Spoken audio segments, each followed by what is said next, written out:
Saturday morning, and it's 65 degrees, and it's 10:30. So it's dry. I'm gonna try to grade some of this area where I snatched that tree up, and I may go grab me a load of gravel, just a couple tons, just to help me out with the mud over here. So it's gonna be muddy, and I don't know how long it'll be before I move the fence. I mean, it might be a minute. I don't know. It's just according to how money comes in and how much work we get. If we get a lot of work, then, you know, I don't know. You know, put it this way. Normally, we're not busy this time of year.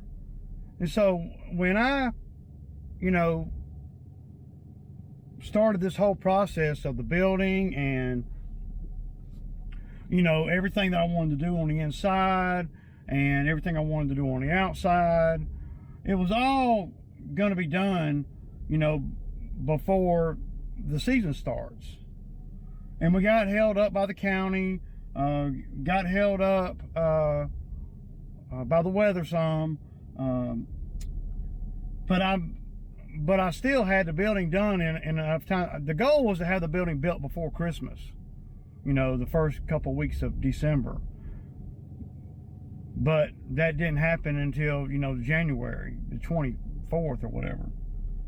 So that threw everything a little bit behind my time schedule, but still in enough time, you know, to get ready for the season, right? For the lawn mowing.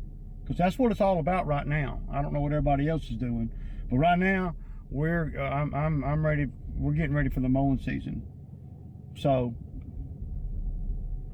that's definitely what our plan is. But the thing is, see, my calculations were good, but we've had such warm weather in February and here in the beginning of March that I mean, I got customers calling me ready to start the regular lawn stuff right now. So next week we're going to be cutting grass pretty much all week, and that's really, you know, taking away from the time that I have projected to be able to do all this stuff with the building. So another thing I wanted to mention to you guys, or just ask you guys y'all's opinion on, is, so y'all know I don't do well, I don't do a lot of the big cuts that I once did do, okay? All the big mowing jobs have been subdivided, lost them, they died, something. So the biggest acres I got to cut is on the $1 Million Street over there. You know, each of those sites is, well, they're about, you know, 4 or 5 acres, you know, total, you know, for each one. So the thing is, I'm really thinking about, and it ain't because I have to have the money or nothing, I'm thinking about selling the Ferris, y'all, because I really don't, it's not practical hardly to put on regular mom and pop yards. It's just not. And it's really not designed to, it's so big and heavy, it's really not designed to come on and off a trailer like the Skag and the X-Marks are. It's not nimble either, you know. It's sure and steady, and it's a big boy commercial mower, don't get me wrong. It's got the cat diesel on it, but with the problems that I'm having with the other X-Mark, the one that is surging and all, my thinking is, and y'all hang tight here, so my thinking is this, is okay, the Skag we know is a good mower. It only has 500 hours on it, so we know that's solid all the way through the season. It's still under warranty. Now the other X-Mark, the one that I use on the reg, you know, with the Kawasaki engine on it, well, now I'm going to keep it, of course, you know. But my thinking is, if I can't get this mower to stop surging, the other mower to stop surging, it's in the shop now, to stop surging, then I'm going to sell it. I'm going to have to sell it. I can't stand it, man. It drives me absolutely crazy. Of course, I would sell it, and whoever bought it would know, you know, that it surges, and maybe they can fix it. I don't know. But what I'm thinking about is selling that mower and the Ferris mower, and this is all contingent on what I can get for these things. We know the Exmark mower is not going to go for a lot because it's so old and it's got a lot of hours on it, even though that engine doesn't. And the Ferris mower, I don't know how good it holds its value, but what I have in the Ferris mower, this is what I have in it. So I spent $47.50 for the mower, okay? And then I put 12 tires on it. So that puts me at $6 grand. So I got $6 grand in the Ferris. Yeah. And, you know, and that's with the 12 tires. So my thinking is, and it'd be a good deal for somebody, but it had to be the right person, you know, that's doing the kind of cuts, you know, or has a big, really it'd be better for, big homeowner type work, where the homeowner has and he cuts his, 5 acres every 2 weeks or whatever.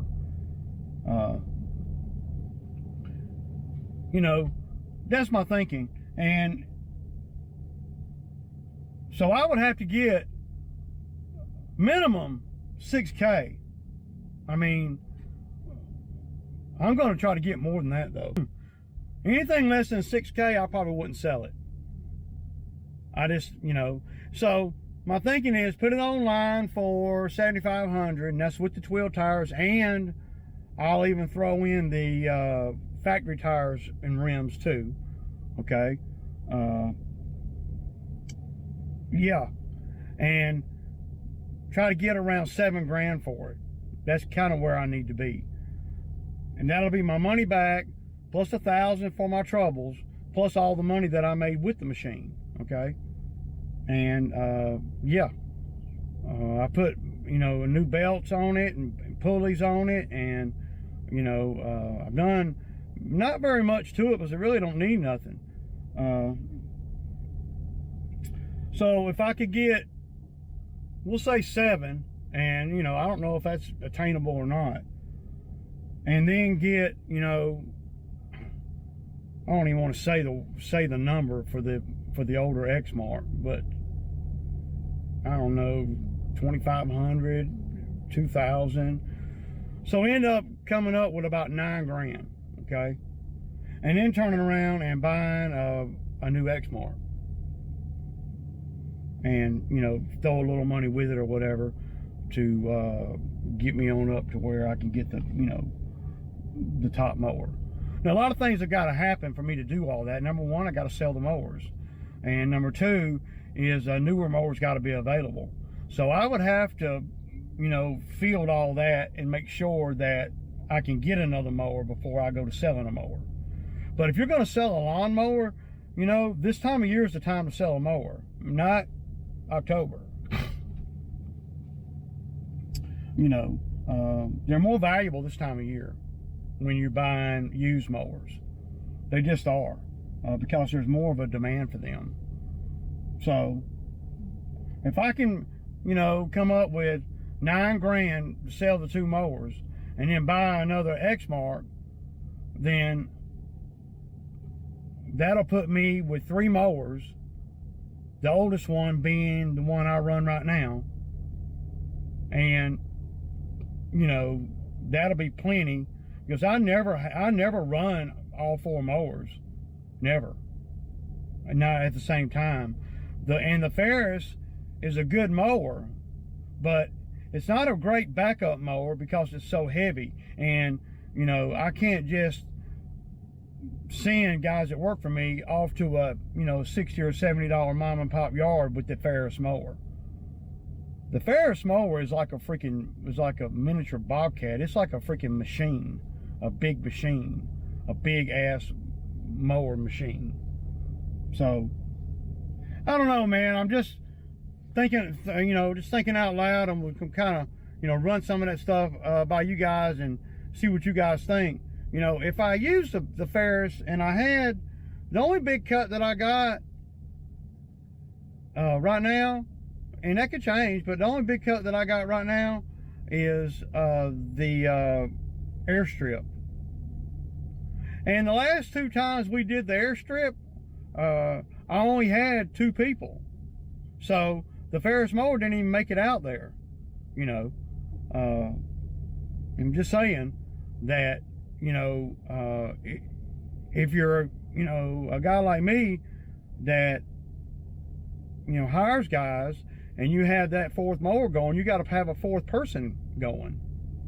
And I can't see any, if I had, you know, the 8 or 9 great big 10-acre cuts that I used to have, if I had them, then I'd probably just keep it just because, just to have, you know, for whatever. But I can't justify keeping it if I'm, you know, if the only big cuts I got are the 5-acre cuts and the airstrip, you know, on the big stuff. So I don't know, man. I got a guy, you know, I mean,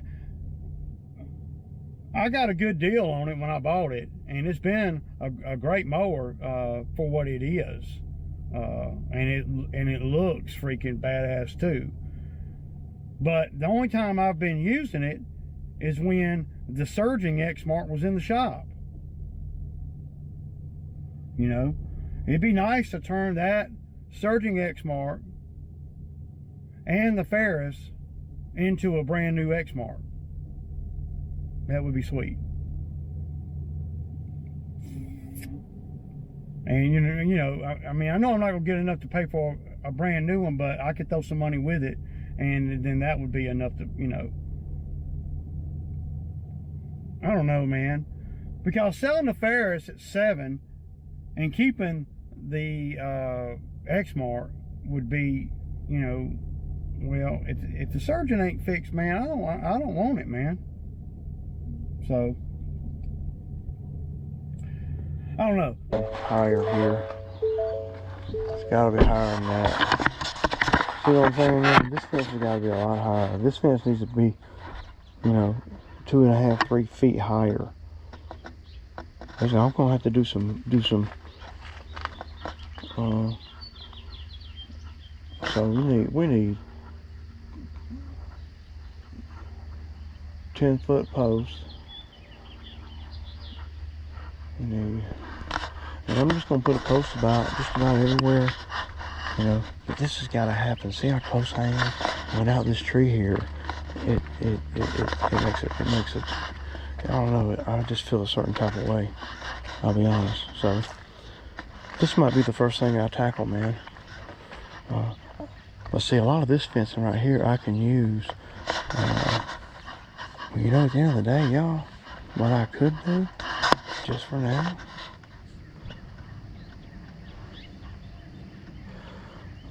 build a new fence here, right? Take this fence out. Use this fence to go across my backyard, or at least some of it. Because, see, their panels, but they're not in bad shape. And see, I could put a 2x6 behind it, behind all of them, you know, and really screw it in to where there's a 2x6. I don't know if y'all can see through that, where there's a 2x6 sitting on top of that board, and I'll screw it in just like that board screwed in. I'll do that once or twice on every panel, and it'll firm them up. And I'm using screws. So how many posts I got right here, y'all? I got, so 1, 2, 3, 4, 6. That's 7 right there. 8, 9, 10, 11, 12, 13, 16 posts, y'all. See, I can't do anything over here until the fence is moved. I mean, if I put something at the bottom of the fence, like those good panels, and shore them panels up, I might be able to build a fence 8 foot. You know, of course you can't use it all, but just take all this out. So I got the Bobcat to pull it out. That ain't nothing. I'll pull the whole post right up out of the ground. Makes the Bobcat makes shit like that easy, man. And then we'll just go right back in there, clean the holes out, and come back down through there with a 4x6, you know, and an 80-pound bag of concrete in every hole, all the way down. Yeah. And if we have to dig the holes, I got an auger for the Bobcat. See, the Bobcat makes all that. See, pulling that up would be a job, handling those panels and pulling that up with the concrete ball at the bottom, you know, and, you know, getting the dirt out of the way. I mean, it'd be a lot. But with that machine right there, dude, and that grapple bucket or that flat bucket, dude, that ain't nothing, man. Okay, so real quick, I'm fixing to put the man lift down, and what my goal is to run wire through that, y'all see the last rafter there. I need to get some power lines running through that to get to the other side over here without having to go all the way around. See, coming out of that breaker box, you gotta be thinking, man. You gotta be, because this is 30 feet. So you get up, go over, go down, you're at 40 feet. That's just one wire. So just imagine if you had to go all the way around. So I'm gonna run it through the metal. And I don't have a surefire way to get it through. I know there are tools you can go buy, but I ain't trying to buy nothing, because I ain't trying to be doing this all the time. So what I'm gonna do is I'm gonna put that yellow rope right there. Y'all see that yellow rope? I'm gonna put it on my tape measure, and I'm gonna shoot my tape measure through there. And yeah, so that's where we're at, y'all. I'll try to get some footage. I'm gonna turn another set of these lights on. I'm probably gonna let's put the Ferris up. And we'll talk about the Ferris, you know, for a second.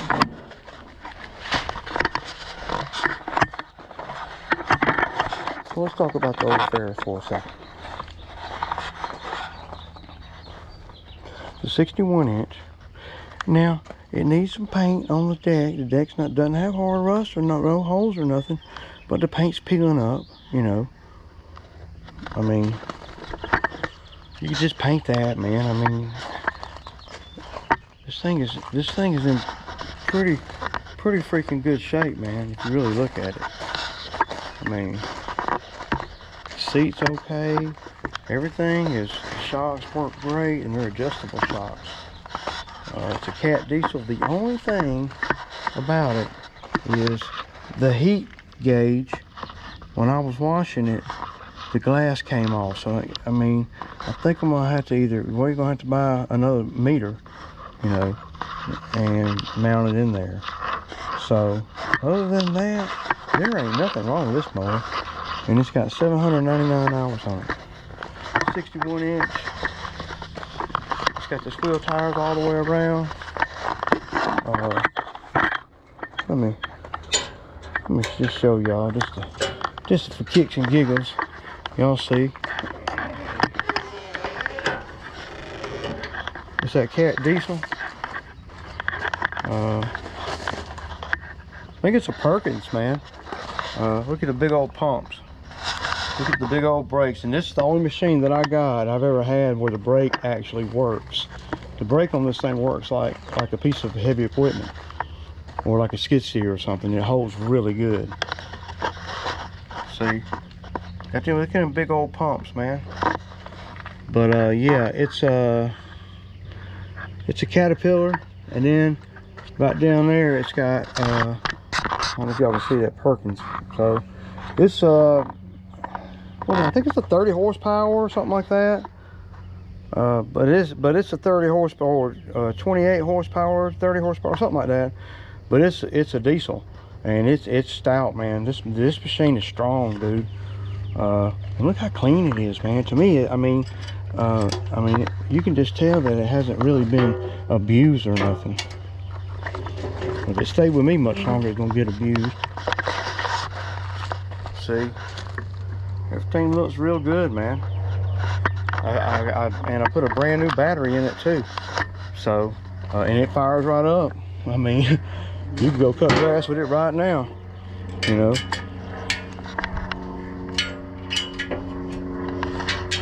I ain't never had, I mean, we ain't never had no problems with it.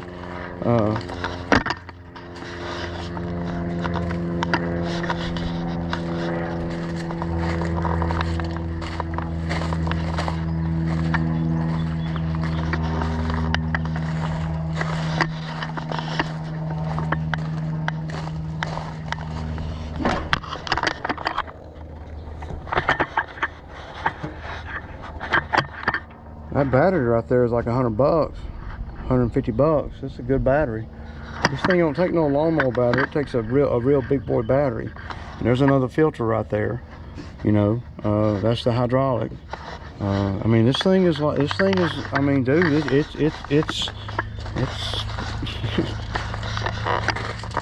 I mean, man, right up on it don't do it justice, man. It's a beast, man. It just is, dude. And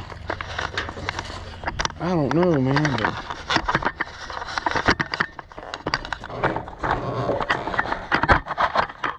but man, I think I should be able to get, you know, $7 grand, 7,500 for it on an easy sale, dude.